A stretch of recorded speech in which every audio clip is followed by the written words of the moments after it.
हम पढ़ रहे हैं company accounts, accounting for share capital. इस चैप्टर में हम ये सीख रहे हैं कि शेयर्स को जब कंपनी इश्यू करती है तो क्या जर्नल एंट्रीज होती हैं। हम लोग अब तक अपने लेक्चर्स में कवर कर चुके हैं कि कंपनी के फीचर्स, मीनिंग, टाइप्स और भी बहुत सारी चीजें, then shares, debentures, share holders, face value, market value, इन सब चीजों का मीनिंग और इससे रिलेटेड चीजें। देन बेसिक एंट्रीज क्या होती हैं इशू ऑफ शेयर्स की। हमने ये भी समझ लिया था कि क्या कॉन्सेप्ट्स है जब हम शेयर को इशू करते हैं एट अ प्रीमियम और एट अ डिस्काउंट, क्या जर्नल एंट्रीज होती हैं। एंड देन हमने कॉल्स इन अरियर और कॉल्स इन एडवांस का भी कॉन्सेप्ट कवर कर लिया है। अब जो हमें कवर करना है, हमें कवर करना है अब वो टॉपिक जो कि मैं यहाँ पे लिखवाना भूल चुका हूँ।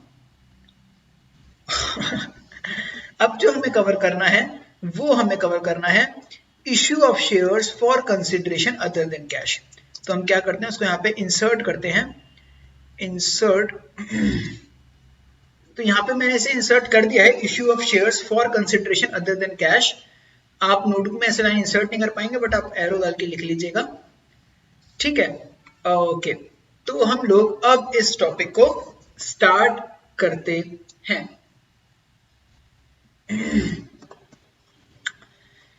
हमें जो करना है टॉपिक नंबर, वो है हमारा टॉपिक नंबर 19। तो हम लोग हेडिंग डालते हैं। पहले आपको थोड़ा सा कॉन्सेप्ट समझा देता हूं। देखो, नाम इसका थोड़ा सा टफ है। जैसे ना, इसका नाम है issue of shares for consideration other than cash. तो जब इस टॉपिक की हेडिंग इतनी मुश्किल है, तो इस टॉपिक का जो कंटेंट होगा वो कितना मुश्किल होगा, मतलब कितना डिफिकल्ट चीजें होंगी। ऐसा सोचने में लगता है कि जब हेडिंग सुनने में समझ नहीं आ रही है तो फिर अंदर की चीजें कैसे होंगी, बट ऐसा है नहीं। ये चीज टॉपिक बहुत ही सिंपल है। जैसे इकोनॉमिक्स में भी एक टर्म होती है, इसका नाम होता है law of diminishing marginal utility. सुन के लगता है खतरनाक है, law of diminishing marginal utility. मतलब इसका सिर्फ और सिर्फ ये होता है कि अगर जैसे जैसे हम यूनिट्स को कंज्यूम करते हैं, सेटिस्फेक्शन कम होता रहता है। मतलब अगर हम चॉकलेट खा रहे हैं तो दूसरी चॉकलेट का सेटिस्फेक्शन पहली चॉकलेट से कम होगा। पहली चॉकलेट में ज्यादा मजा आएगा, दूसरी में कम मजा आएगा, तीसरी में उससे भी कम मजा आएगा। ये इसका मतलब है, नाम ऐसा खतरनाक होता है। सेम चीज यहाँ पर है। मैं आपको कॉन्सेप्ट समझाता हूँ, आपको इजीली समझ आ जाएगा। देखो, हम लोग नॉर्मली क्या करते हैं, हम लोग शेयर्स को इश्यू करते हैं और पब्लिक से पैसा लेते हैं। नॉर्मली तो हमने ये सीखा है। क्या ऐसा पॉसिबल है हम लोग कोई और चीज खरीद रहे हैं और उसके बदले शेयर्स दे दें? बिल्कुल हो सकता है। अगर हमें किसी से बिल्डिंग खरीदनी, हमने बिल्डिंग खरीद ली, हमारे पास पैसे देने के लिए है नहीं, हमने क्या कहा, तुम हमारे शेयर ले लो। वो बंदा राजी, हम राजी, तो क्या करेगा काजी। तो अगर दोनों पार्टीज अग्रीड है तो हो सकता है। तो हम लोग शेयर इश्यू कर सकते हैं for something other than cash. ये हमारे टॉपिक का नाम है। तो इसको लिखते हैं हम लोग, topic number 19, issue of shares for something other than cash। मतलब हमें कैश के अलावा कुछ और मिल रहा है। अब ये मत कहना कैश के अलावा बैंक मिल रहा है, वो कैश में इंक्लूड हो जाता है, अदर देन कैश। तो कैश या फिर बैंक के अलावा हमें कुछ और मिलेगा, तो हम उसकी कैसे अकाउंटिंग करेंगे वो हमें सीखना है। इस टॉपिक को हम ये भी कहते हैं issue of shares for consideration other than cash. एक ही बात है, जो हमें दूसरी चीज मिल रही है ना, उसे कंसिडरेशन भी कहते हैं। कंसिडरेशन, कंसिडरेशन का मतलब होता है समथिंग इन रिटर्न। तो जो भी हमें रिटर्न में मिल रहा है, दैट इज आवर कंसिडरेशन। तो for consideration other than cash कहते हो या for something other than cash कहते हो, जो भी आपको अच्छा लगे वैसे बोल सकते हो। सो हम लोग बेसिकली शेयर्स इश्यू कर रहे हैं, हमें कुछ और मिल रहा है, पैसा नहीं मिल रहा है। नाउ तो इसमें ना तीन चीज आ सकती हैं। सो हम इश्यू ऑफ शेयर्स कर सकते हैं फॉर कैश के अलावा। तो मैं लिख देता हूं यहाँ पर, मैं चीजों को लिखवाता हूं, लिखिएगा मेरे साथ साथ। यहाँ पे ना इसमें तीन चीज आ सकती हैं। मतलब हम पैसे के लिए शेयर से दे रहे हैं, किसी और चीज के लिए शेयर दे रहे हैं, या तो हम शेयर इश्यू कर सकते हैं for purchase of an asset. हम कोई एसेट खरीद रहे हैं तो उसके लिए हम कोई शेयर अपने दे दें, है ना। हमने बिल्डिंग खरीदी, हमने कहा तुम हमारे शेयर ले लो। वरना हम दे सकते हैं for purchase of another business. अगर हम कोई और बिजनेस खरीदते हैं ना, तो भी हम लोग शेयर इश्यू कर सकते हैं। और हम किसी और इंडिविजुअल को भी शेयर दे सकते हैं। जैसे मान लेते हैं किसी ने हमारा कुछ और काम करा तो हम उसको शेयर दे देते हैं। यूजुअली पता है प्रोमोटर्स को दिए जाते हैं शेयर्स। तो shares are issued to promoters. Promoters कौन होते हैं? जो कंपनी को स्टार्ट करने में हमारी हेल्प करते हैं। हम कहते हैं हम ओनर्स हैं और हम बेसिकली डायरेक्टर्स हैं, और प्रमोटर है कुछ जिन्होंने हमारी कंपनी को स्टार्ट करने में हेल्प करी थी। हमने कहा हमारे पैसे नहीं है, अभी भी कंपनी बनी है, ऐसा करो हमारे 5,000 शेयर ले लो, हम शेयर इशू कर रहे हैं, एंजॉय करो। या फिर हम लोग अपने अंडर राइटर्स को शेयर दे सकते हैं। अंडर राइटर्स भी प्रमोटर्स की तरह ही होते हैं। अंडर राइटर्स कंपनी की हेल्प करते हैं to issue shares. Promoters help करते हैं to start the company, underwriters help करते हैं टू इशू द शेयर्स। मैं इसको एंड में लिखवा भी दूंगा अंडर राइटर्स क्या होते हैं, बट अभी मैं बहुत डिटेल में नहीं जाऊंगा, अभी हम इस अपने कॉन्सेप्ट पर रहेंगे। सो बेसिकली हम लोग शेयर दे सकते हैं या तो किसी एसेट को खरीदने के लिए, या फिर किसी और बिजनेस को खरीदते वक्त, या फिर अपने प्रमोटर्स को या अंडर राइटर्स को। ना हम एक एक करके इन चीजों को समझेंगे, तीनों केसेस को, और ये बढ़िया तरीके से आपको समझ आ जाएगा। चलिए तो हम डालते हैं heading number 1 for purchase of asset. मतलब हम कोई एसेट खरीद रहे हैं और हम शेयर दे रहे हैं। अब ये चीज मेरे को आपको सिखाने की जरूरत है क्या? बिल्कुल भी नहीं, ये तो चीज आपको ऑलरेडी आती है, तो आप 11th क्लास से कर रहे हो, ठीक है। तो इसको तो मैं डायरेक्टली लिखवा देता हूं, लिख लेना फटाफट से, आपको तुरंत समझ भी आ जाएगा। एंट्री का फॉर्मेट बना लेते हैं। जर्नल एंट्री क्या होगी? एंट्री होगी जो भी हम एसेट खरीद रहे हैं, फिक्स्ड एसेट अकाउंट डेबिट, क्योंकि हमने फिक्स्ड एसेट खरीदा है तो फिक्स्ड एसेट बढ़ गया है, एसेट बढ़ने पर होता है डेबिट, टू वेंडर का नाम, जिससे भी खरीदा उसका नाम लिखेंगे, और फिर एंट्री हो जाएगी। इसकी नरेशन भी लिख लेते हैं यहाँ पर, बीइंग एसेट परचेज्ड। नरेशन को 3 वर्ड से ज्यादा लिखना टाइम वेस्ट है। फिर अगली एंट्री आप कर दोगे वेंडर अकाउंट डेबिट। वेंडर का मतलब क्या है? Supplier. So vendor is supplier, मतलब जिससे हम सामान खरीद रहे हैं। ये हो जाएगी पहली एंट्री, और दूसरी एंट्री क्या हो जाएगी? Vendor account debit, basically supplier account debit, to share capital, है ना? बिल्कुल आसान है ये।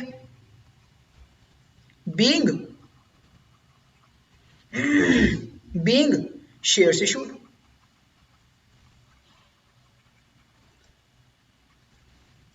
कुछ भी मुश्किल की बात है ही नहीं इसमें। तो मैं आपको एक बार एक आधा एग्जांपल भी देता हूं।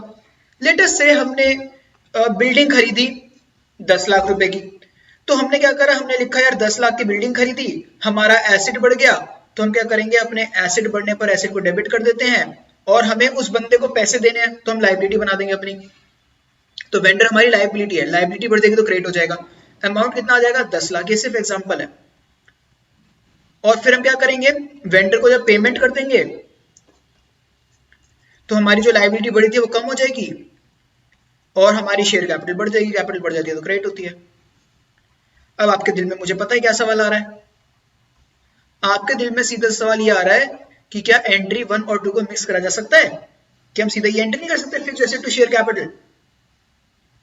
तो इसका आंसर बेसिकली वेंडर से वेंडर को कैंसिल नहीं कर सकते। द आंसर इज कर सकते हैं, बट तुम करना मत, क्योंकि ना कई बार क्या होता है ना, वेंडर से एसेट किसी और डेट पे खरीदते हैं और शेयर किसी और डेट पे देते हैं, तो डेट्स का डिफरेंस होता है, तो इन दोनों को एंट्री को मर्ज करना एक सही तरीका नहीं है।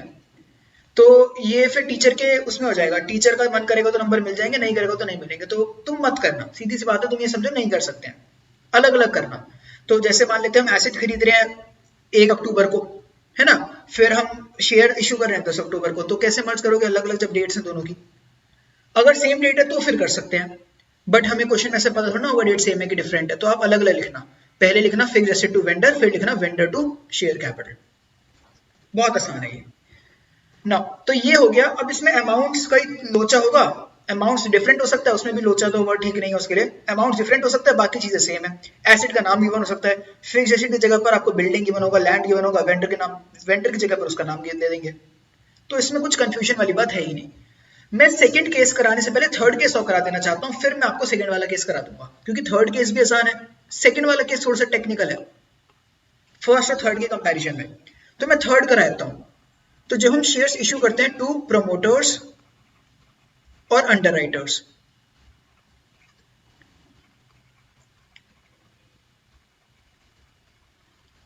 ठीक है, तो क्या होता है सेम ही चीज जैसे अभी हमने करा। तो हम क्या करेंगे? हम लिखेंगे सबसे पहली एंट्री हम क्या करेंगे? सबसे पहले हम लोग एंट्री करेंगे जो हमारा खर्चा है उसको बुक करेंगे। तो हम खर्चे को बुक करने की एंट्री क्या होगी, हम एंट्री करेंगे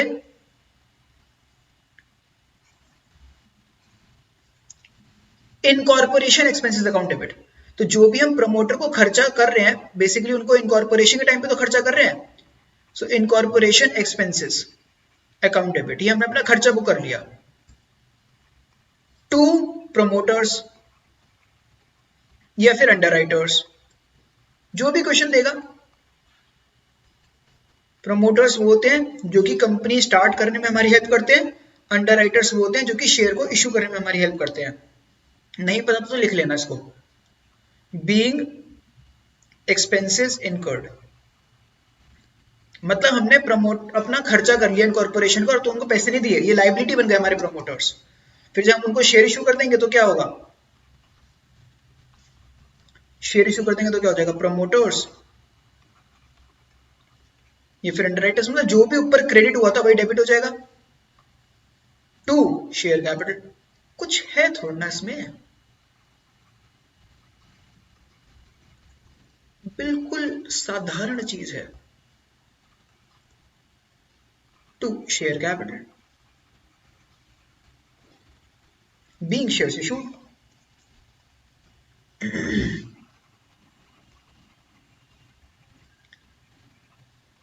अमाउंट देखो, मान लेते हैं हमारे खर्चा हुआ 1 लाख का, तो चारों में 1 लाख लिख देना ना, मतलब दोनों एंट्रीज में 1 लाख रुपए आ जाएगा, काम खत्म। जो भी अमाउंट होगा वो आ जाएगा। ये हमारे एक्सपेंसेस बड़े हैं इसीलिए डेबिट हुआ है, ये हमारी लायबिलिटी है इसलिए क्रेडिट हुआ है, ये हमारी लायबिलिटी कम हो गई है इसलिए डेबिट हुआ है, यहाँ पे हमारी कैपिटल बढ़ गई है इसलिए क्रेडिट हुआ है। आपको पता होना चाहिए कि क्या डेबिट हो रहा है, क्या क्रेडिट हो रहा है, क्यों डेबिट हो रहा है, क्यों क्रेडिट हो रहा है। अमाउंट जो भी होगा सेम आ जाएगा, तो इसमें कोई टेंशन की बात नहीं है, आपको समझ आ गया होगा। अब सेकंड वाला केस जो है वो इंपॉर्टेंट है, उसमें क्या है, for purchase of a business. अब ना ये इंपॉर्टेंट क्यों है, क्योंकि आपको परचेज ऑफ अ बिजनेस का मीनिंग मेरे को समझाना है। अब ये चीज आपने ना बुक नंबर, मतलब अगर आप 12th में है तो बुक नंबर 1, या फिर आप कॉलेज में भी है तो आपने गुडविल चैप्टर होगा, उसमें भी आपने करा होगा purchase of business. So purchase of business, हम बिजनेस खरीदते हैं तो गुडविल अराइज होती है, तो उसके आपने अकाउंटिंग ट्रीटमेंट करा हुआ होगा। मैं अज्यूम कर रहा हूँ कि आपने वो ट्रीटमेंट नहीं करा हुआ है और मैं आपको डिटेल में समझा रहा हूँ। तो देखो होता क्या है, एक बिजनेस ना दूसरे बिजनेस को खरीद सकता है। मैं आपको एग्जांपल समझाता हूँ। आपने बहुत सारे एग्जांपल सुने होंगे जहां पे एक बिजनेस दूसरे बिजनेस को खरीद लेता है। जैसे आपको पता ही है, फेसबुक ने खरीद लिया किसको, इंस्टाग्राम को, और इवन व्हाट्सएप को भी। गूगल ने किसको खरीद लिया, यूट्यूब को। ऐसी बहुत सारे बड़े बिजनेसेस छोटे बिजनेस को खरीद लेते हैं। जैसे वो होता है ना, समुद्र में जो बड़ी मछली होती है वो छोटी मछली को खा जाती है, वैसे ही बिजनेस वर्ल्ड में बड़े बिजनेसेस छोटे बिजनेस को खा जाते हैं और बड़े हो जाते हैं। तो अगर कोई बिजनेस दूसरे बिजनेस को खरीदता है तो क्या एंट्री होती है। मान लेते हैं फेसबुक ने व्हाट्सएप को खरीदा, तो क्या एंट्री होंगी, ये फेसबुक एंट्री करेगा। तो ये for purchase of business entry किसकी बुक्स में कर रहे हैं, हम लोग कर रहे हैं इन बुक्स ऑफ वो कंपनी जो खरीद रही है, तो हम कह सकते हैं इन बुक्स ऑफ परचेजर।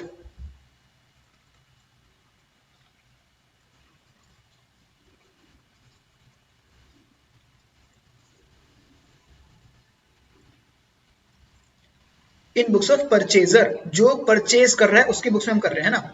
अब हमारे एग्जांपल में क्या है, हमारे एग्जांपल में परचेजर कौन है, ये फिर बायर कह सकते हो। अब पता नहीं, आई डोंट थिंक परचेजर ठीक वर्ड ही है, हम अपने इंग्लिश बना लेंगे अगर ठीक वर्ड नहीं होगा तो। अब बायर कह दो, जो बिजनेस खरीद रहे हैं, एक ही बात है, ठीक है। सो जो बायर है या फिर जो बिजनेस खरीद रहा है उसकी बुक्स में क्या एंट्री होगी। हमारे एग्जांपल में परचेजर या फिर बायर कौन है, फेसबुक, एफबी, फेसबुक। और वो बिजनेस कौन है जिसको खरीदा जा रहा है, व्हाट्सएप। व्हाट्सएप को फेसबुक खरीद रहा है मान लेते हैं, तो फेसबुक क्या एंट्री करेगा, फेसबुक ये एंट्री करेगा कि फेसबुक व्हाट्सएप के एसेट्स परचेज कर रहा है, तो फेसबुक एंट्री करेगा एसेट्स अकाउंट डेबिट, क्योंकि फेसबुक के पास व्हाट्सएप के एसेट्स आ रहे हैं, तो फेसबुक क्या एंट्री करेगा, एसेट्स अकाउंट डेबिट करेगा फेसबुक। टू लायबिलिटीज अकाउंट, एक लाइन छोड़ते हैं इसके नीचे हमेशा, मैं बताऊंगा क्यों, एक लाइन छोड़ना हमेशा जब भी इसका क्वेश्चन आएगा। टू लायबिलिटीज अकाउंट, मैं यहाँ पे 2 लाइन छोड़ देता हूं, समझाऊंगा अभी क्यों, आप भी मेरे साथ साथ लिख रहे हो, 2 लाइन छोड़ो। टू लायबिलिटीज अकाउंट, फेसबुक ने क्या करा है, व्हाट्सएप की एसेट्स भी लिए हैं, लाइबिलिटीज भी लिए हैं। तो अभी एग्जांपल ले लेते हैं, मान लेते हैं फेसबुक ने व्हाट्सएप के एसेट्स लिए हैं 10 लाख रुपए के और लाइबिलिटीज लिए हैं 3 लाख रुपए के। अगर कोई एक बड़ा बिजनेस छोटे बिजनेस को खरीद रहा है, इसका मतलब ये पूरा का पूरा खरीद लिया ना, तो उस छोटे बिजनेस के सारे एसेट, सारी लाइबिलिटी, सब चीजें बड़े बिजनेस की हो जाती हैं। तो बड़े बिजनेस के पास उस छोटे बिजनेस के एसेट्स भी आ गए, लाइबिलिटीज भी आ गई। अब क्योंकि एसेट्स बढ़ गए बड़े बिजनेस के, तो एसेट्स इसलिए डेबिट हो गया और लाइबिलिटीज भी बढ़ गई क्योंकि उनके पास लाइबिलिटीज आ गई, इसलिए लाइबिलिटीज क्रेडिट हो गया। और मैं आपको आपकी जानकारी के लिए बता दूं कि एसेट्स माइनस लाइबिलिटीज को नेट एसेट्स कहते हैं।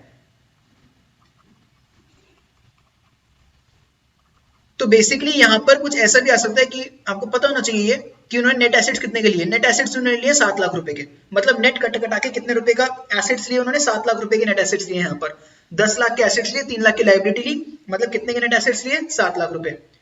अब जो फेसबुक ने 7 लाख के नेट एसेट्स लिए, अब फेसबुक पेमेंट कितनी करेगा व्हाट्सएप को, 7 लाख नहीं करेगा, 7 लाख से ज्यादा करेगा।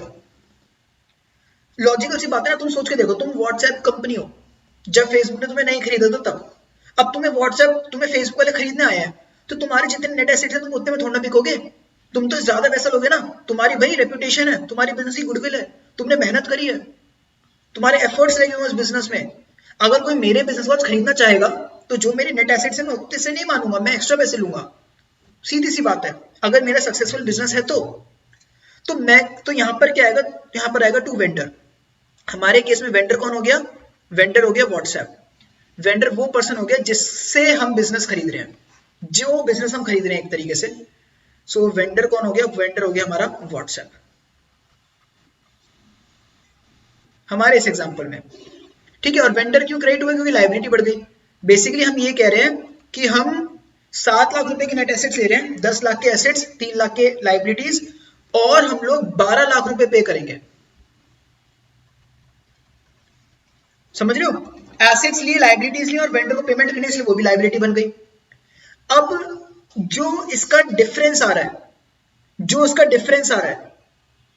डेबिट टू क्रेडिट का डिफरेंस आ रहा है, वो देखो डेबिट साइड पर डिफरेंस हमें लिखना पड़ेगा जिससे कि दोनों साइड्स इक्वल हो जाएं, और हमें वो लिखना पड़ेगा डेबिट साइड पर, उसको लिखेंगे गुडविल। अगर डेबिट साइड पर आता है तो उसे लिखते हैं गुडविल। ये है एक एसेट, ये है हमारा बैलेंसिंग फिगर। और ये लॉजिकल भी, अगर आप समझोगे ना, सोचो आप व्हाट्सएप ने, आप हो व्हाट्सएप या फेसबुक के पॉइंट ऑफ व्यू सोचो, क्योंकि हम फेसबुक के लिए एंट्री कर रहे हैं। आपने एक व्हाट्सएप कंपनी के एसेट्स खरीदे, नेट एसेट 7 लाख रुपए के, 10 में से 3 गए 7 लाख के, आप उन्हें पेमेंट कर रहे हो 12 लाख रुपए। आप जो ज्यादा पेमेंट कर रहे हो वो क्यों पे कर रहे हो, क्योंकि उनकी रेपुटेशन है, क्योंकि वो बिजनेस के अंदर जा रहे हैं, तभी आप उसे खरीदना चाह रहे हो, तभी आप उसके लिए एक्स्ट्रा भी पे कर रहे हो 5 लाख रुपए। तो जो आपका यहाँ पे 5 लाख रुपए का बैलेंसिंग फिगर आ रहा है, वो आ रहा है आपका गुडविल, उसे कहते हैं गुडविल। और कभी कभी ऐसा हो सकता है कि बैलेंसिंग फिगर क्रेडिट साइड पर आएगा, और अगर बैलेंसिंग फिगर क्रेडिट साइड पर आएगा तो उसे कहते हैं capital reserve. Capital reserve is opposite of goodwill. मैं आपको एग्जांपल देकर समझाता हूं। मान लेते हैं व्हाट्सएप की रेपुटेशन, व्हाट्सएप की जगह पे ले लेते हैं किसी घटिया कंपनी को जो कि बिल्कुल फ्लॉप है, इसका तो नाम ही नहीं सुना, पप्पू कंपनी। तो पप्पू कंपनी के नेट एसेट्स हैं 7 लाख रुपए के, और हमने कहा, वो कह रहे हैं कि सर हमें खरीद लो, हमने कहा हट, वो कह रहे सर हमें खरीद लो, हमने कहा हट, वो कह रहे सर हमें खरीद लो, हमने कहा ठीक है, तेरे 7 लाख के एसेट्स हैं, तेरे को 5 लाख रुपए देंगे, बता बिकना चाहता है? वो कहेगा हाँ सर 5 लाख दे दो, वही बहुत है। हम कहेंगे ठीक है, 5 लाख रुपए लिख दिए वेंडर के अकाउंट में। तो बेसिकली गुडविल तो आएगा नहीं उस समय पे, गुडविल को हटा दो।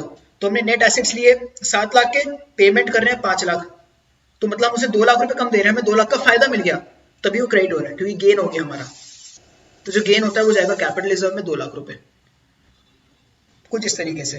तो आई होप आपको समझ आ गया। अगर आपको थोड़ा बहुत समझ नहीं आया, आपको 80-90% समझ आ गया है तो सही है, कोई प्रॉब्लम नहीं, क्योंकि मैं से क्वेश्चन कराने वाला हूं। ठीक है, तो अभी हम वापस 12 लाख रुपए लिख देते हैं। ये हो गया हमारा एग्जांपल। कैपिटल रिजर्व हमारा नहीं है, आपको कैपिटल रिजर्व या तो गुडविल आएगा या फिर कैपिटल रिजर्व आएगा। So capital reserve is also balancing figure. दोनों चीजें बैलेंसिंग फिगर होती है, इनमें से कोई एक चीज आएगी। तो देखो यहाँ पे तो शेयर कैपिटल के बारे में हम पढ़ ही नहीं रहे, यहाँ पे तो हम बिजनेस को खरीदते कैसे उसकी एंट्री सीख रहे हैं। और आपको ये कई सारे चैप्टर्स में आ सकती है वाली एंट्री आपको आनी चाहिए। बीइंग बिजनेस परचेज, तो ये एक इंपॉर्टेंट चीज है।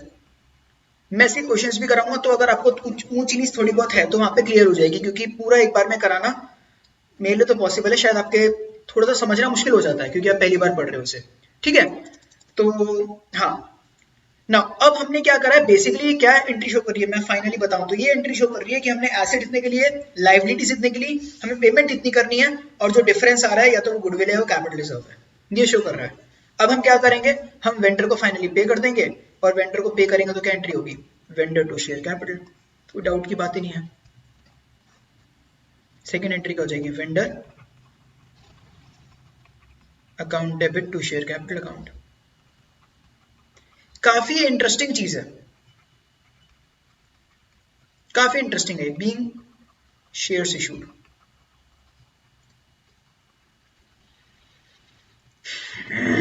वेंडर क्यों डेबिट हो रहा है, क्योंकि हमारी लायबिलिटी कम हो रही है, और शेयर कैपिटल क्यों क्रेडिट हो रहा है, क्योंकि हम अपनी कैपिटल बढ़ा रहे हैं। तो हमने लेटेस्ट से उन्हें 12 लाख रुपए देने, तो हमने 12 लाख के शेयर दे दिए, हमने कहा रुपए नहीं दे रहे। अच्छा, और आपकी नॉलेज के लिए बता देता हूं मैं, अगर मान लेते हैं हम लोग शेयर ना देते, उन्हें कैश देते, तो यहाँ पे क्रेडिट शेयर कैपिटल पर कैश क्रेडिट हो जाता। अगर उन्हें शेयर कैपिटल और कैश नहीं देते, उन्हें डिबेंचर देते, तो यहाँ पे डिबेंचर क्रेडिट हो जाता है ना। अगर बॉन्ड्स देते तो बॉन्ड्स क्रेडिट हो जाता। मतलब जो भी चीजें पे करेंगे उस चीज को क्रेडिट कर देंगे, कौन सी मुश्किल बात है।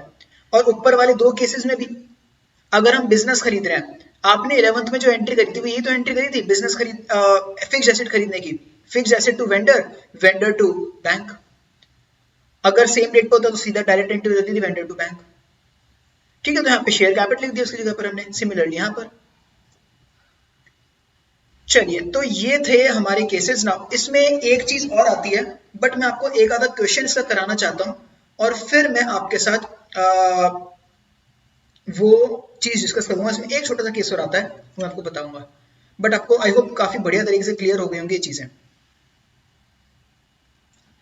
चलिए देखो, ये रहा हमारा टॉपिक है, shares issued for consideration other than cash.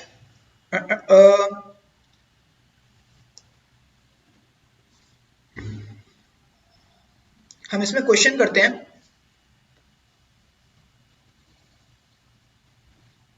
मैं आपको पहले बिजनेस परचेज वाला क्वेश्चन कराता हूं। क्वेश्चन नंबर 27 करते हैं। क्वेश्चन ये कह रहा है, अ कंपनी इशूड ₹30,000, नहीं actually 30,000 fully paid up shares. Company ने इश्यू करे 30,000 fully paid shares of ₹100 each. Company ने 30,000 शेयर दिए हैं 100 रुपए के, for purchase of following assets and liabilities from Sharma and company. तो ये सारे के सारे एसेट्स और लायबिलिटीज खरीद लिया है, मतलब पूरा बिजनेस खरीद लिया है। आप एसेट्स और लायबिलिटीज कब खरीदोगे, जब आप पूरा बिजनेस खरीदोगे। तो हमने शर्मा लिमिटेड का प्लांट खरीद लिया। प्लांट एक एसेट होता है, प्लांट एंड मशीनरी, बड़े बड़े प्लांट्स होते हैं जहां पे चीजें बनती हैं। देन हमने स्टॉक ले लिया है, हमने लैंड एंड बिल्डिंग ले लिया, हमने क्रेडिटर्स ले लिया, और हमें एंट्री पास करनी है। हम बेसिकली 30,000 शेयर दे रहे हैं 100 रुपए के, मतलब 30 लाख रुपए में एसेट खरीद, 30 लाख रुपए में बिजनेस खरीद रहे हैं। तो हम एंट्री करना स्टार्ट करते हैं। क्वेश्चन नंबर 27, क्वेश्चन बैंक खोल लीजिए अपना, और मेरे साथ साथ लिखना स्टार्ट कीजिए। जर्नल एंट्रीज आपको नोट्स बहुत बढ़िया तरीके से बनाने हैं, मेरे साथ साथ लिखकर।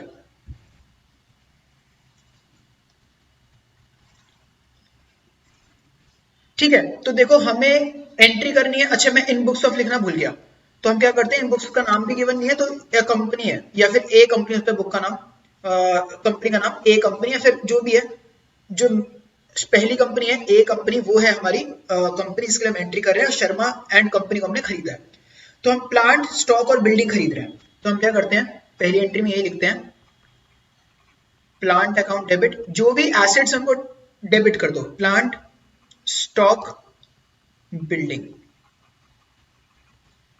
एक लाइन छोड़ दो, मैंने अभी समझाया था ना आपको, एक लाइन छोड़नी है, एक लाइन छोड़ दो, क्योंकि उसमें बैलेंस की फिगर आएगी। टू क्रेडिटर्स अकाउंट और टू वेंडर अकाउंट। आपको वेंडर का नाम गिवन है ना, तो फिर वेंडर का नाम लिखना, Sharma and company, to Sharma and company. ठीक है। अच्छा, अब प्लांट में अपने कितने का लिया है? 7 लाख, 9 लाख, 12 लाख और 2 लाख। तो ये वैल्यूज हैं इसमें, 7 लाख, 9 लाख, 12 लाख और 2 लाख। और आप उन्हें पे कितना कर रहे हो शेयर्स के थ्रू? 30 लाख, क्योंकि 30,000 शेयर हैं 100 रुपए के। बे यार 7 9 12 2, 7 लाख, 9 लाख, 12 लाख और 2 लाख। और आप उन्हें पेमेंट कितनी कर रहे हो? 30 लाख की। ठीक है ना।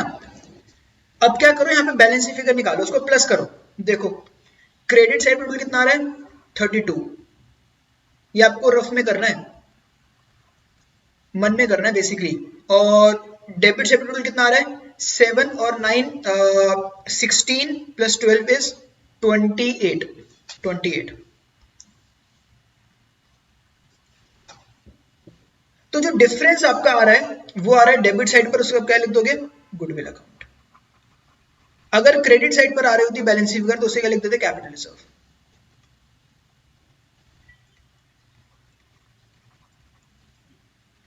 ये कॉन्सेप्ट है। 4 लाख आप यहां लिख दोगे, मतलब आप उन्हें 4 लाख रुपए एक्स्ट्रा पे कर रहे हो। सीधी सी बात ये है। नरेशन लिख डालते हैं, बीइंग बिजनेस परचेज्ड।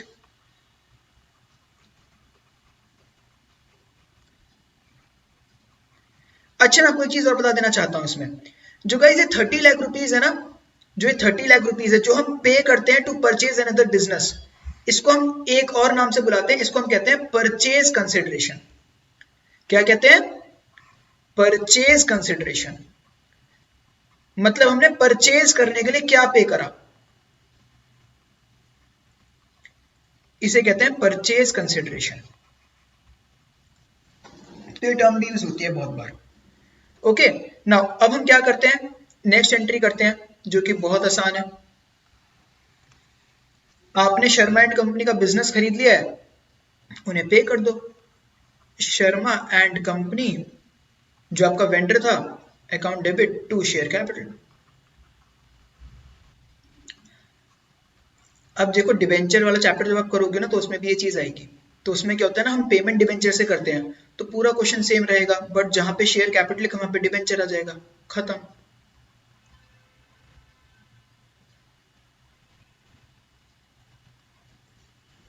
सब चीजें सेम रहेंगी। Being share issued. इस क्वेश्चन से आपको काफी अच्छी क्लैरिटी हुई होगी कि कैसे एंट्री करते हैं जब हम कोई बिजनेस परचेज करते हैं।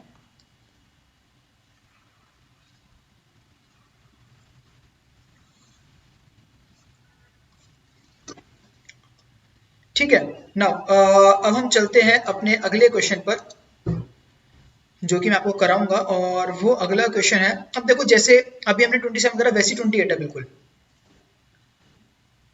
अब देखो वो यहाँ पर 28 में क्या कह रहा है ना, वो 28 में कह रहा है कि a company purchase a running business.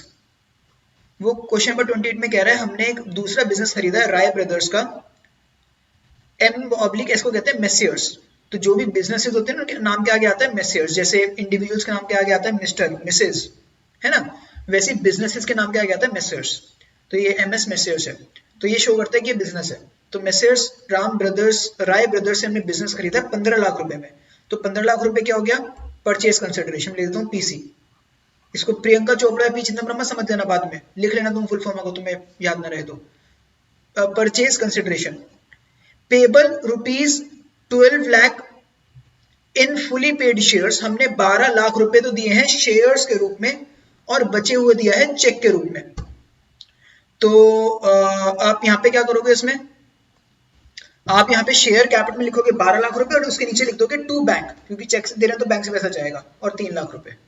बाकी चीजें सेम है, आप कर पाओगे इजिली ना। अब एक आधा क्वेश्चन और हम लोग करते हैं।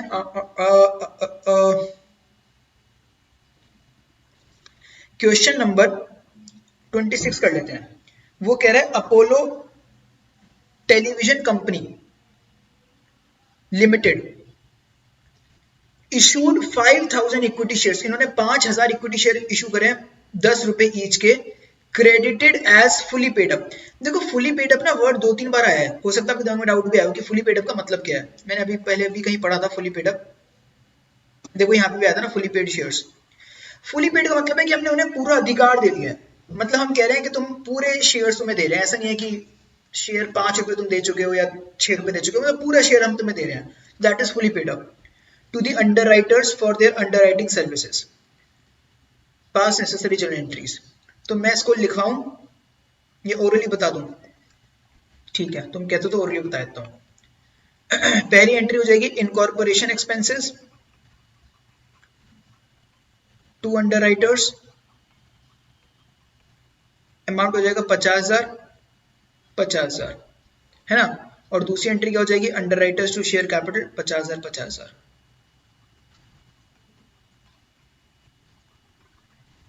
समझ गए ना क्या कहना चाह रहा हूं मैं, बिल्कुल आसान चीज है।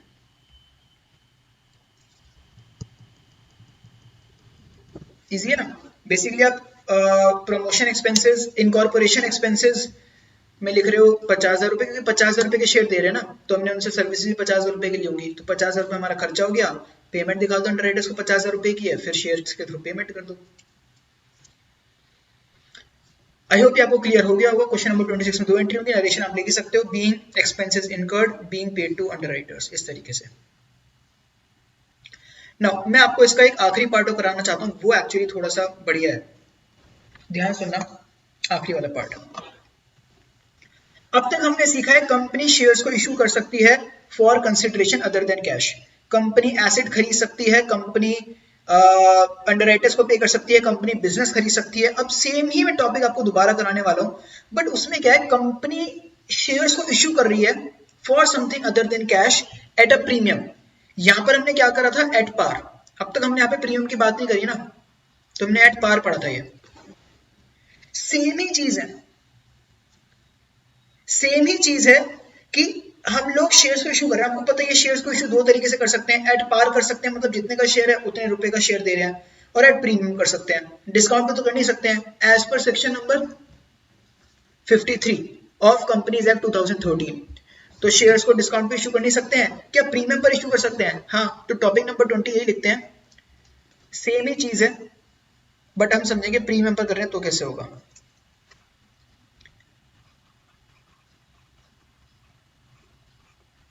issue of shares for something other than cash।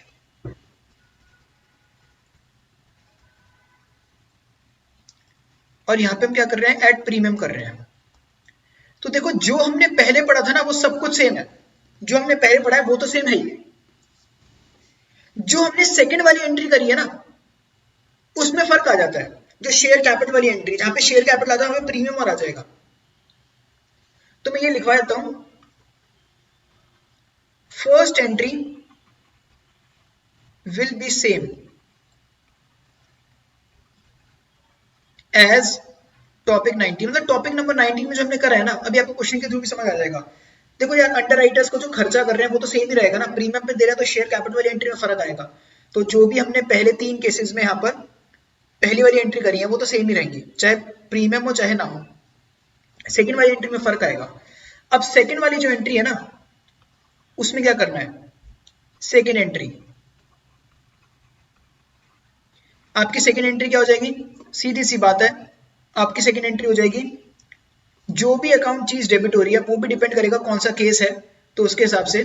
तो बेसिकली आपकी या तो अगर आप कोई एसेट खरीद रहे हो, वेंडर यूजुअली होता है, तो जो भी है वेंडर अकाउंट डेबिट या फिर underwriters account debit to share capital to SPR. अगर आप प्रीमियम पे इशू कर रहे हो तो एसपीआर आ जाएगा ना, टू एसपीआर, यही चीज इंपॉर्टेंट है।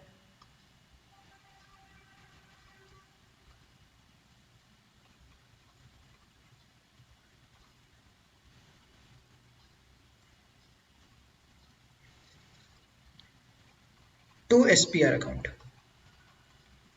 ठीक है। अब इसमें एक चीज ध्यान देने की जो है वो ये है कि ना आपको क्वेश्चन में ये ऑब्जर्व करना होता है, भी आपको क्वेश्चन थ्रू अच्छे से क्लियर हो जाएगा, हम प्रैक्टिस करेंगे इस चीज की। आपको 2 चीजें ऑब्जर्व करनी होती है, यहाँ पे 2 केसेस बनते हैं, आपको जो इंपॉर्टेंट है वो ये है, पहला केस क्या बनता है, इफ नंबर ऑफ शेयर्स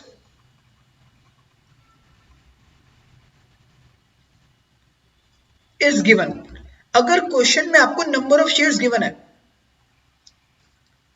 तो क्या करो, मौज करो। मौज करो मतलब एंजॉय, तो यहां पे आपको कुछ करने की जरूरत नहीं है। ओके, सो रिलैक्स, आपका क्वेश्चन हो जाएगा, कोई प्रॉब्लम वाली बात नहीं है। अगर आपको नंबर ऑफ शेयर्स गिवन नहीं है, if number of shares is not given, आपको ये गिवन नहीं है कि कितने शेयर्स हैं, क्योंकि देखो प्रीमियम को ना जो प्रीमियम होता है ना उसको मल्टीप्लाई करते हैं कितने शेयर्स हैं उससे। तो अगर आपको ये गिवन नहीं है कि शेयर्स कितने हैं, तो फिर क्या करना पड़ेगा आपको, फाइंड नंबर ऑफ शेयर्स, ये चीज इंपॉर्टेंट है, फाइंड नंबर ऑफ शेयर्स। आपको उस केस में नंबर ऑफ शेयर्स निकालने पड़ेंगे, अभी लिखना, घबराना मत, मैं समझाऊंगा इस चीज को क्वेश्चन के through. Find number of shares, आपको नंबर ऑफ शेयर्स को कैलकुलेट करना पड़ेगा। कैसे कैलकुलेट करोगे, नंबर ऑफ शेयर्स को जिस तरीके से कैलकुलेट करोगे, परचेज कंसिडरेशन, मैंने उनको बताया था परचेज कंसिडरेशन क्या होती है, जो टोटल अमाउंट हम उन्हें पे कर रहे हैं divided by face value plus SPR, और फिर इससे आपका नंबर ऑफ शेयर्स आ जाएगा। फिर क्या करोगे, रिलैक्स, मतलब कोई ज्यादा टेंशन की बात नहीं है। बट हाँ भाई, ये वाला स्टेप तो यार इंपॉर्टेंट है, अगर ये भूल गए करना तो आपका बच जाएगा बैंड। आपको नंबर ऑफ शेयर्स निकालने पड़ेंगे, और अभी क्यों निकालते हैं ये भी आपको समझ आएगा क्वेश्चन के थ्रू। और ये फॉर्मूला क्या है, बहुत आसान चीज है, मैं अभी ये भी आपको बताने वाला हूँ। ठीक है, तो मैं आपको दो क्वेश्चन कराऊंगा दोनों केसेस के, कि एक बार नंबर ऑफ शेयर्स गिवन है, एक बार नंबर ऑफ शेयर्स गिवन नहीं है। चलिए जी, तो हम लोग क्या करते हैं, एक तो जहां पे नंबर ऑफ शेयर्स गिवन नहीं है उसके लिए हम करेंगे क्वेश्चन नंबर 24। ये अच्छा क्वेश्चन है, एक बार वो देखते हैं जहां पे नंबर ऑफ शेयर गिवन है।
और वो है question number 19।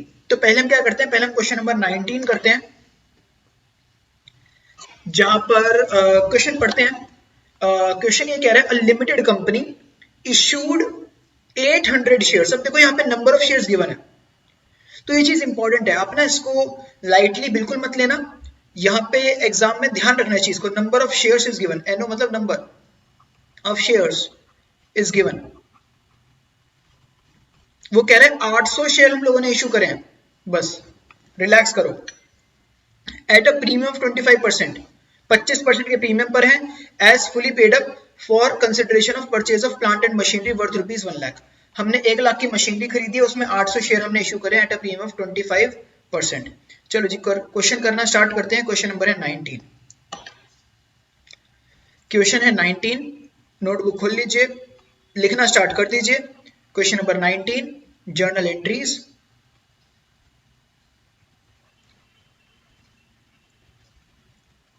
In books of, क्या नाम था कंपनी का? ए लिमिटेड, अनलिमिटेड कंपनी हो सकता है, ठीक है। इन बुक्स ऑफ डैश डाल देते हैं, हमें नाम की बननी है, ठीक है। तो फिर अब हम क्या करेंगे, अब हम ऐसे फॉर्मेट बनाने के बाद एंट्री करेंगे। हमने कौन सा एसेट खरीदा, यहाँ पर हमने प्लांट एंड मशीनरी खरीदी है 1,00,000 रुपए की, तो 1,00,000 रुपए से एंट्री कर देते हैं। प्लांट एंड मशीनरी, पहली एंट्री में कोई पंगा नहीं है, जैसे पहले था वैसे ही है। 2 किससे खरीदी है? वो नाम गिवन नहीं है, किससे खरीदी है? अगर नाम गिवन है तो वेंडर का नाम लिख देना।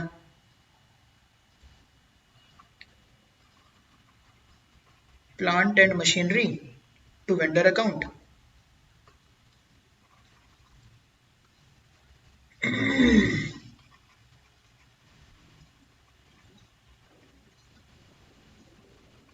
To vendor account. और नरेशन क्या हो जाएगी? नरेशन में यहाँ पे अवॉइड कर रहा हूं, बीइंग मशीनरी परचेज्ड। फिर अगली एंट्री क्या करोगे? वेंडर को पेमेंट करनी है, तो पेमेंट कर दो, शेयर इशू कर दो। Vendor account debit, vendor account debit.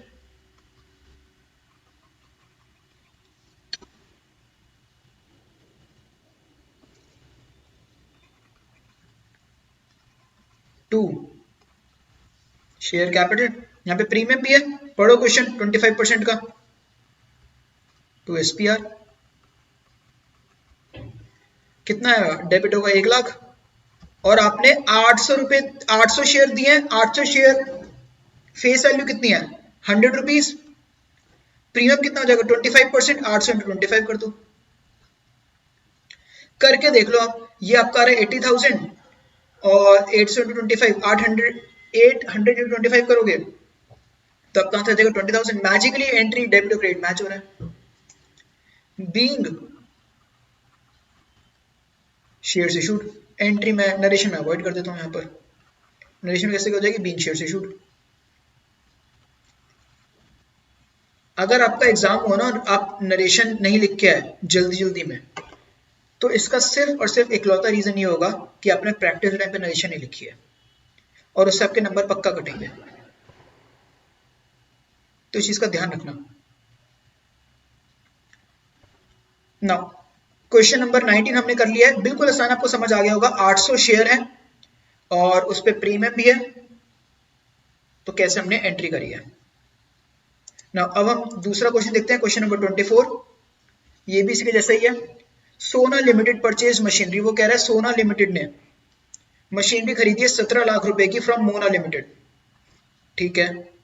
सोना लिमिटेड पे 20% अमाउंट बाय चेक, 20% कैसे दे दिया? चेक से। बचे हुए के लिए शेयर्स इशू करे हैं ₹100 ईच के, प्रीमियम 25% पर। तो हमें जर्नल एंट्रीज करनी है इन बुक्स ऑफ सोना लिमिटेड, और वो कह रहा है वर्किंग नोट्स भी क्लियरली शो करो। वर्किंग नोट्स में वही है, नंबर ऑफ शेयर्स निकालना पड़ेगा, ठीक है। तो सोना लिमिटेड की बुक्स में हमें एंट्री करनी है, सोना लिमिटेड ने मशीन खरीदी है 17 लाख रुपए की मोना लिमिटेड से। चलिए तो हम क्या करते हैं, क्वेश्चन नंबर 24,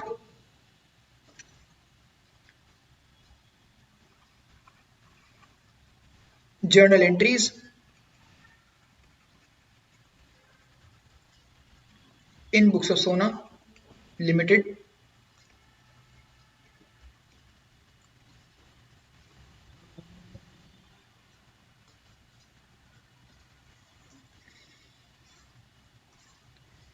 पहली एंट्री क्या हो जाएगी, हमने एक एसेट खरीदा है जिसका नाम है प्लांट एंड मशीनरी, मशीनरी है, मशीनरी। पहली एंट्री हो जाएगी machinery to Mona limited, narration हो जाएगी बीइंग मशीनरी परचेज्ड 17 लाख, ठीक है ना। फिर एंट्री क्या हो जाएगी, हम मोना लिमिटेड को पेमेंट कर रहे हैं। अगर मोना लिमिटेड को हम लोग पेमेंट कर रहे हैं तो उसमें 20% पेमेंट हम कैसे कर रहे हैं, चेक से। चेक से मतलब पैसे कैसे जाएगा, बैंक से। तो Mona limited account debit 17 lakh, जो पर क्रेडिट हुआ था वही डेबिट होगा, टू बैंक कर दो। कितना, इसका 20% कर दो, 17 लाख का 20%, ये कितना आ रहा है 3,40,000। अब बचा कितना, बचा 17 लाख माइनस 3,40,000, 13,60,000। बचा कितना 13,60,000। तो हमें क्या करना है, 13,60,000 रुपीज देने हैं, और वो भी 25% प्रीमियम पर। तो हम क्या लिखेंगे, to share capital to SPR. अब ये अमाउंट निकालना इंपॉर्टेंट है। अब कई बार बच्चे क्या गलती करते हैं, यहां लिख देंगे 13,60,000 और 13,60,000 को 20% निकाल के यहां पे लिख देंगे, या 25% निकाल के, जो कि गलत हो जाएगा क्योंकि एंट्री डेबिट और क्रेडिट मैच नहीं होने की है। तो आपको क्या करना है, यहां पर आपको नंबर ऑफ शेयर्स निकालना पड़ेगा। आपको नंबर ऑफ शेयर्स निकालना पड़ेगा। आप नंबर ऑफ शेयर्स कैसे निकालोगे, आप सिंपली इस तरीके से निकालोगे, नंबर ऑफ शेयर्स। और ये चीज इंपॉर्टेंट है, नंबर ऑफ शेयर्स। आपको पेमेंट कितनी करनी है, 13,60,000 की, और आप एक शेयर की फेस वैल्यू क्या है 100 रुपीज, उसमें प्रीमियम कितना है 25। देखो उसका लॉजिक क्या है, हमें 13,60,000 रुपए देने हैं शेयर्स के थ्रू। अब एक शेयर 100 रुपए का थोड़ा रहेगा, एक शेयर 125 रुपए का हो जाएगा ना, क्योंकि हम शेयर को 25% महंगा दे रहे हैं। तो दैट इज वाई 100 प्लस 25, ये इसका सिंपल लॉजिक है। तो जो भी आप पेमेंट कर रहे हो शेयर के थ्रू, उसको डिवाइड कर दो फेस वैल्यू प्लस प्रीमियम से। और मैंने ऊपर लिखवाया था आपको परचेज कंसिडरेशन, इसका फॉर्मूला। तो परचेज कंसिडरेशन का मतलब है purchase consideration to be paid by shares, ऐसे नहीं total, to be paid by shares. तो ऐसे लिख लेना, कभी आपको कंफ्यूजन हो जाए। Purchase consideration to be paid by shares, मतलब वो परचेज कंसिडरेशन जिसको आप पे कर रहे हो शेयर्स के through, to be paid by shares. जो भी हम शेयर के थ्रू पे करेंगे उसको डिवाइड कर दो आप किससे, जो एक शेयर की फेस वैल्यू है प्लस उससे प्रीमियम है। क्योंकि यहां पर एक शेयर 100 रुपए का नहीं रहा, 125 का बन गया, क्योंकि हम 25 रुपए एक्स्ट्रा ले रहे हैं। अगर आप इसको सॉल्व करोगे तो ये आ जाएगा 13,60,000 डिवाइडेड बाय 125, और ये आ रहा है 10,880 रुपए, 10,880 शेयर्स। आप सॉल्व करो उसे, तो आप क्या करो, यहाँ पे लिख दो 10,880 इंटू 100 रुपए कर दो, क्योंकि 100 रुपए की वैल्यू है। फिर यहाँ कर दो 10,880 इंटू 25। अगर आप इसको सॉल्व करोगे तो आ जाएगा 10,88,000, और यहां लिखोगे तो ये आ जाएगा 2,72,000। आप इनको प्लस कर लो, आपको ऑटोमेटिकली 13,60,000 रुपए आ रहा है और एंट्री मैच कर रही है। तो इस तरीके से एंट्री करी जाती है अगर हम शेयर्स को इश्यू करते हैं for consideration other than cash, और वो उसमें प्रीमियम इन्वॉल्व होता है तो, और अगर नंबर ऑफ शेयर्स गिवन नहीं है तो आज के लेक्चर में हमने काफी बढ़िया इंपॉर्टेंट चीज सीखी है। आई होप आपको चीज समझ आई है। आज आपका होमवर्क क्या है, आपका होमवर्क है जो भी हमने क्वेश्चन नहीं करे हैं वो सारे 18, 20, 21, 22, 23, 25, 28। अगर आप ये सारे क्वेश्चंस कर लेंगे आपको बहुत अच्छे से क्लैरिटी आ जाएगी कि आपको ये चीज समझ आ गई है बढ़िया तरीके से। और अगली क्लास में, अगले लेक्चर में हम लोग इस चैप्टर को कंटिन्यू करेंगे। तो मिलता हूं मैं आपसे फिर बाद में। सी यू, बाय बाय।